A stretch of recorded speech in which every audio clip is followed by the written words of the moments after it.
Boa tarde a todos. Uma alegria, como sempre, estar aqui. Agora a sala mais repleta ainda. É muito gostoso, muito gratificante. Tem alguém chegando pela primeira vez? Sintam-se muito acolhidas pela espiritualidade, pelos trabalhadores da casa, que seja a primeira de uma série de vezes. Viu? Então, nós fazemos as nossas palestras este ano baseadas neste livro, psicografado por Chico Xavier, ditado pelo Espírito Emmanuel. E ele sempre pega trechos ou das cartas de Paulo ou de algum dos evangelhos, como é o de hoje, que até fazia tempo que a gente não ia no evangelho de Lucas. Então, hoje é de número 75, que tem o título de Dá Conta da Tua Administração. É número 75, né? E está em Lucas, no capítulo 16, versículo 2, e eu resolvi viajar um pouco em Lucas, né? Porque é um evangelho um pouco diferente dos outros, e achei muito interessante. Lógico, não dá para a gente dar só um passeio, né? Viajar, pequeno passeio, né? Então, tem um livro, eu não tive tempo de ler, porque o livro tem mais ou menos 700 páginas, de Taylor Caldwell, que se chama Médico de Homens e Almas. E essa autora, consta que ela passou assim quase 40 anos pesquisando e se preparando para escrever o livro. Isso tudo vale conferir, mas, porque eu não li o livro, mas eu li alguns comentários, né? Inclusive tem uma palestra do Haroldo Dutra Dias e tem comentários que eu recomendo, de Rodrigo Silva, que é um arqueólogo e um grande historiador sobre esse livro, né?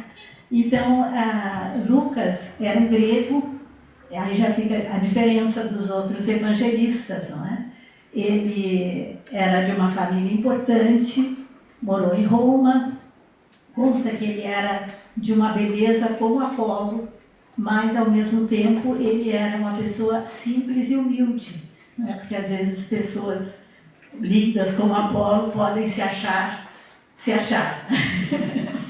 Não era o caso de Lucas. E ele então, nessa família importante, ainda mais essa, né? Quer dizer, bonito e de uma família importante. Isso aí é uma prova muito grande, né? A gente olha assim e pensa, gostaria de ter essa prova, mas realmente uma prova, né? Mas acho que Lucas tirou de letra. Então, ele tinha uma grande amiga que se chamava Rúbria, e ela ficou muito doente, e parecia que ia se curar, ia ter um milagre. Ele ficou muito esperançoso, mas ela veio a falecer. E ele teve uma desilusão muito grande, uma irresignação com Deus, que ele tinha uma fé, ele acreditava assim em um Deus desconhecido. Mas com esse golpe, né, ele realmente ficou assim, perdeu as estruturas. E pensou, só vou conseguir me recuperar estudando medicina. Porque ele era médico, né? Ele se tornou um médico. E ele foi estudar, então, medicina em Alexandria. E, além de medicina, ele gostava muito de leis e escrevia muito, era quase que um historiador do primeiro século. E, em função disso, ele recebeu um pedido de uma pessoa também muito importante, que se chamava Teófilo, para que ele relatasse a história de Jesus, os fatos sobre a vida. Ele não conheceu pessoalmente Jesus, mas ele foi contemporâneo, então ouvia falar, né? E vocês imaginam quem contou para ele a vida de Jesus? Maria. Melhor impossível, né? Então, ele teve relatos, não é, da vida de Jesus, da passagem de Jesus, e além disso ele era muito ligado a Paulo. E interessante a gente lembrar de quem pediu para ele escrever essa história, que Teófilo significa amigo de Deus, né? Então a gente vai tendo, né, alguns recadinhos aí, né? Silvia, que é historiadora. E se eu te falar alguma coisa errada, por favor, por favor, me corrija. Então, aí nós temos que Lucas, então, ele foi se convertendo, né? E nos trouxe, então, dirigido, vocês se quiserem olhar no Evangelho, lá, esse Evangelho é dirigido a Teófilo, né? Ele, então, nos relata os fatos da vida de Jesus, mas de uma forma um pouco diferente dos outros. Assim, tem algumas passagens que não tem os outros evangelistas. Assim, ele traz um Jesus, ele fala muito o Filho do Homem, porque ele quer nos trazer um Jesus humano, né? Ele nos fala da prece, né? E tem várias passagens que diz, né? Jesus estava em meditação, Jesus depois de orar, então ele fala várias vezes, né, desse sentido da passagem, né, de Jesus, que nos mostra já o poder da oração, a importância da oração, né? Aí, além disso, ele dava muito valor às crianças e às mulheres, que não eram consideradas naquela época, parece que nem nos censos não constava, né? E ele fala das crianças, não é, que quem não se assemelhar a uma criança não pode entrar no reino do céu, são passagens dele. E ele faz relatos no Evangelho sobre Maria, sobre outras mulheres, sobre Madalena, sobre algumas mulheres que acompanhavam Jesus. É interessante quando ele relata isso, que em alguns momentos Jesus saía com seus discípulos e algumas mulheres, inclusive tinha uma que era esposa de um procurador, então era uma pessoa importante. Ele acha importante trazer esse relato da importância da passagem de Jesus, né? Que tinham pessoas importantes junto com ele, né? Então, assim, ele foi, né, trazendo todos esses, muitos milagres ele relata, muitas parábolas também ele traz. Eu acho uma passagem, assim, que eu simpatizo, né? Depois da passagem de Jesus, né, ele voltou, ele teve várias aparições, mas na verdade era o seu perispírito, não é? Isso aí é para coisas das aulas, não é, de doutrina, né, do livro dos Espíritos, não é? Porque aí na verdade o que aparece não é o perispírito, né? Então às vezes as pessoas não o reconheciam. E tem essa passagem que é da estrada de Emaús. Então, né, os discípulos iam caminhando, naturalmente eles estavam todos muito tristes, perturbados, né? E Jesus estava caminhando com eles. E eles não o reconheceram.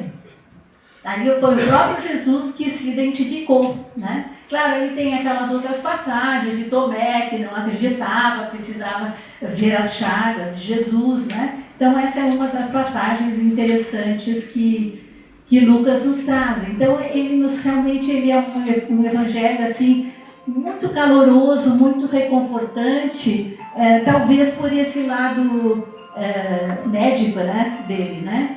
Que compreendia muito as dores das pessoas, o sofrimento, e por isso ele foi estudar medicina, né? Para curar e consolar e confortar as pessoas, né?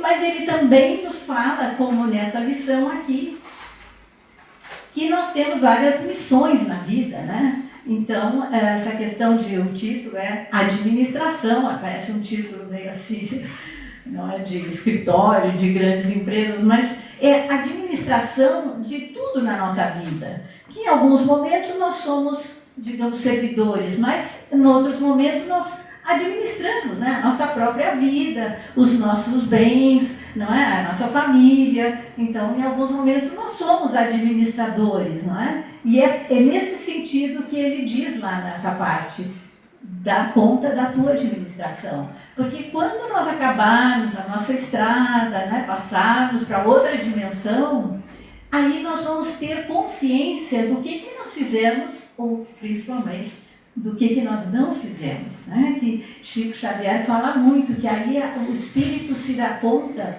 do tempo perdido. Então, um dos pontos que ele fala é a administração do nosso tempo, né? Quantas vezes a gente perde tempo, né? E o tempo é tão precioso, né? Ele fala também da nossa saúde, do nosso corpo físico. Nós acrescentamos o nosso corpo físico, emocional, espiritual, que nós temos que cuidar, porque nós teremos que dar conta, né? Essa é a frase forte, assim, né? Nós temos que dar conta daqueles nossas qualidades, dos nossos talentos, não é, a serem desenvolvidos, né, nessa encarnação, nessa missão. Ainda temos bastante tempo para pôr em prática tudo aquilo que nós planejamos, né? Então, ajudar o próximo, né? Quem tem uma condição de ouvir, de compreender, vamos pôr em prática, né? Quem tem condição de ensinar, quem tem condição... São tantas as habilidades que nós podemos, não é, desenvolver hoje em dia. Agora, de momento, nós estamos com uma temperatura agradável, mas de noite faz frio, não é? Quem tem condição de fazer um crochê, de fazer um tricô, não é? De cozinhar alguma coisa. São várias habilidades que nós temos, não é?